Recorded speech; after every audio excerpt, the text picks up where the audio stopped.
How to power through sticking points in tasks. There is a point in any task, any goal, and any challenge where things suddenly get harder. Runners call this the wall. It's the point at which we run out of disposable energy. It is the point at which we become tired, but where there is still too long to go for us to feel like the end is in sight. It's this point where most of us give up and quit. So the question is, how do you prevent that from happening to you? How do you power through those sticking points? Here are some of the best strategies you can employ today. Break it down. One of the biggest mistakes people make when working toward a large goal is to focus too much on the endpoint. That is to say that they focus on where they want to be in a year's time from now. While this might be inspiring, it is ultimately too distant and far off to have much of an immediate emotional impact. What you therefore need to do instead is to focus on the short term.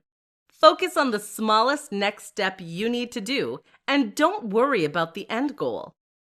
Focus on the fact that you have 16 miles still to run during a marathon and you'll feel defeated. Focus on completing just the next mile and you'll feel a lot better.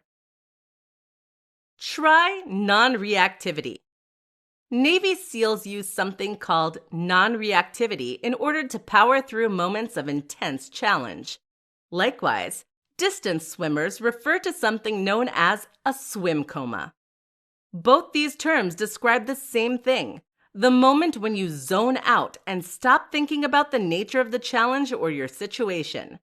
Instead, you are now focused purely on the here and now.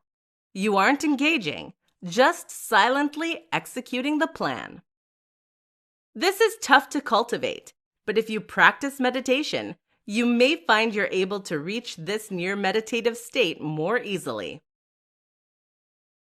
Make it engaging. Another reason we often give up on tasks is that they become boring. This happens for many of us during work. The solution? Make it interesting. This is particularly useful for writers. Writer's block often comes from the fact that what you are writing is boring to you. If you can make it interesting, that will change.